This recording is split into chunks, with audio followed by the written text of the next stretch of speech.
Alright, this is Ubaid on behalf of Electronics, and in this video we're going to be talking about interest rates and inflation. So this is interest rates and inflation.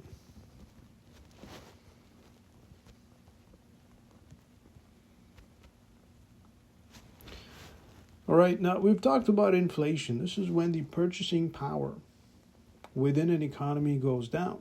So say for example, if you're able to buy a 1 month of gas with $200, you won't be able to buy a week of gas with the same amount, because the purchasing power, even though you have $200 in your pocket, the purchasing power of that money has gone down in an inflation. This is where you'll have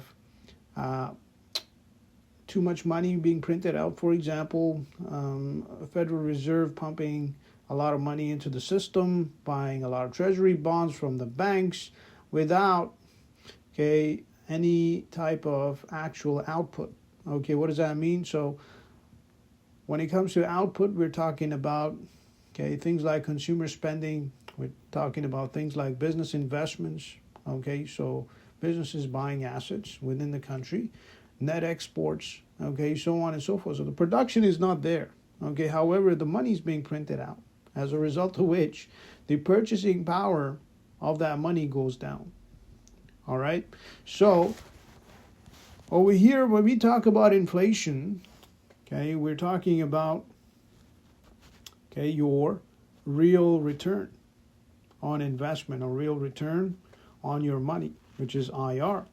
And your nominal rate when it comes to interest, this has to do with I.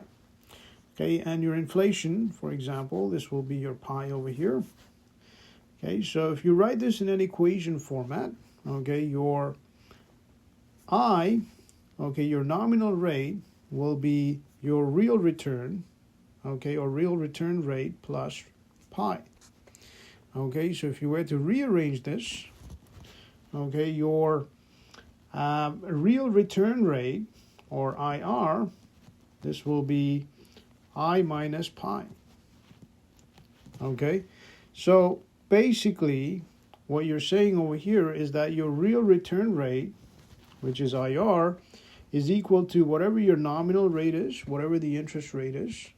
Let's say when you buy bonds and the coupon rate is 10%. Whatever the market rate is, let's say the market rate is 10% also. Take away inflation. So you have to factor in inflation, which is represented by this symbol over here, which is also called pi. So IR equals I minus pi.